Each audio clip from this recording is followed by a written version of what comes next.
Hello everyone, Onlydraven here again, and today we're doing another tutorial in Minecraft Sky Factory 4. Today we're going to be looking at a fun little block called the Villager Trade Exchanger, which allows you to capture a villager, place it inside, and continuously, if you wish, make trades from any of the recipes or options that it gives you. Now, if you find this video helpful and you like it, please be sure to click like.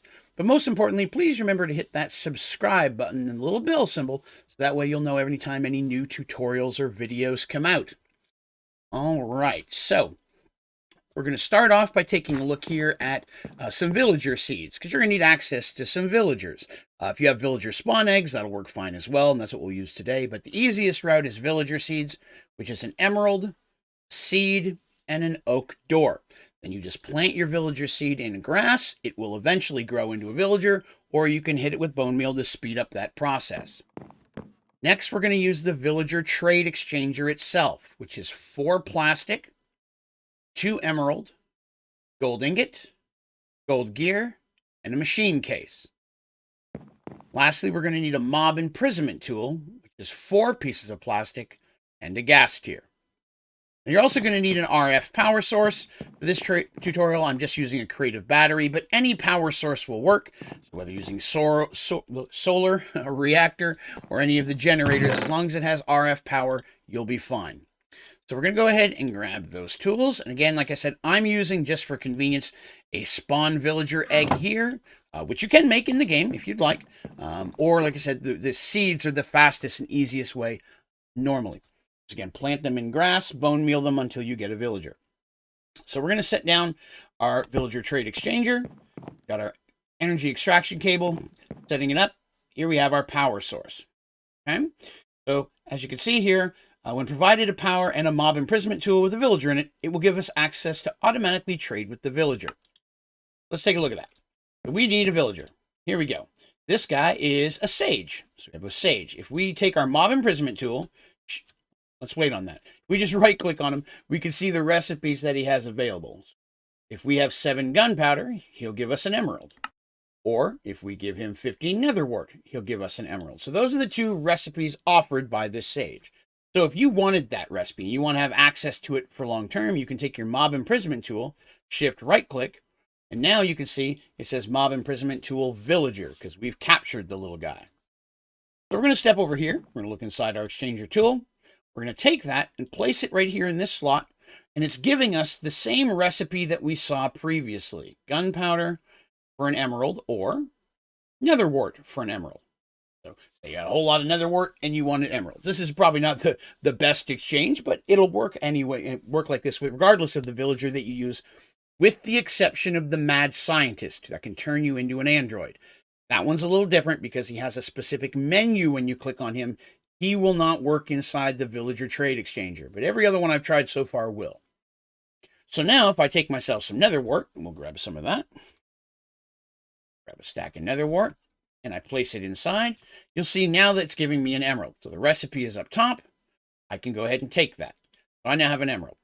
You'll also see that as the bar is building up over here, it's going to continue to do that convert for us. Now, over here on the right, you have several of the different slots that you can use from this mod, the Industrial Foregoing. You can go ahead and get some of the range extenders, things, speed advancements, anything you want to put in here that's one of the add-ons or upgrades will be compatible and can work towards speeding up the process and such. So this machine, naturally not the fastest one, but it still can be automated. We're just waiting for this bar to finish hitting 10,000 RF, which it has the power in there, but it's got to go through that cycle. We'll give it a moment. And there we are. So it processed the recipe again. So let's say that, hypothetically, we want a whole lot of emerald and we don't want to keep having to put our netherwort in here. You can automate this process. There are going to be some steps required to do so, though. What you're going to do is you're going to take everything out of there, including your mob imprisonment tool. It's important that you don't have that in there when you're setting this up. Set yourself a chest on either side, or whatever source of components you're using. Extraction cable, extraction cable. And go in here, you want to crank this all the way up to 64. You want to go over here, crank this all the way up to 64. And then your best thing you want to do is you want to blacklist your mob imprisonment tool, because if you don't, the cable's just going to go ahead and pull this out automatically.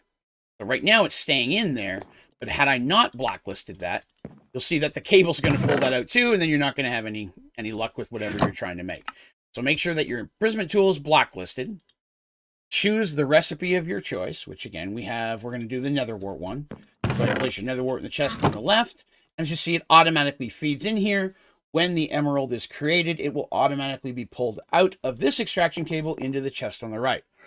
So if you have a compact machine or some type of inventory slot that's continuously making nether wart, you could have this going directly into your inventory system of choice. This process could be automatic and you never have to touch it again. Or worst case scenario, just fill this up with nether wart, come back later and get yourself a whole bunch of emeralds. As you see, we've got one in there. So its process is going to repeat as long as it has the components. And you can do this, again, with any villager so far that I've found, except the mad scientist. So you can go ahead and say, hypothetically, let's get ourselves another tool. Got another one. Let's just say we don't really need his. We want a different one. Let's see. We got Sage again. We don't want him. There's a priest. Let's see what the priest has going on. Right-click him.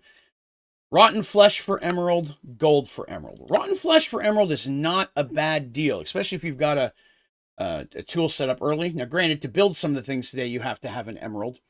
So you've already got some emerald to have these components we're talking about, but it still can work. So we're going to take this here, and we're going to grab this guy, shift right-click, step over here, pull this one out, and you can pause it if you want to. It's perfectly fine. We're going to take that villager here and set him inside. Now we've got flesh for diamond, for emeralds. That's a much better deal. We'll go to our house and get ourselves a stack of flesh. Rotten flesh, rotten flesh, rotten flesh. Put those in there. Auto feed inside. And it's going to give us our emeralds. So it's going to continue to process for us as long as it has items in coming in that it needs to fulfill that recipe. So you could feasibly have a whole stack of these all feeding into a system, all with different villagers in it. And again, some things that you're looking for are going to be rarer. They're going to offer much better deals. So we got a butcher this time, meat for emerald, meat for emerald. So there's a lot of different types of options you can have. So this is not hard to make. You can make it relatively early game, and you can use it to get yourself some interesting and fun little components and hang out with some little friends. But again, this was an easy one, so that's going to do it for this one. If you have any questions about this tutorial or any of my tutorials, please feel free to put those down in the comments of this video, and I will do my best to get back with you as soon as I am able, as well as any recommendations or suggestions you may have for other tutorials that you'd like to see in Sky Factory 4. I'm always looking for new ideas. You can also go to my website, Onlydraven.com, and there you'll find links to all the different videos and playlists on my channel, as well as links to my social media, streaming schedule, as well as the ODG store. You can get yourself some cool merch if you're interested. A lot of fun stuff on the website. Recommend checking that out. That's going to do us for today. Thank you very much for watching. Have a great day.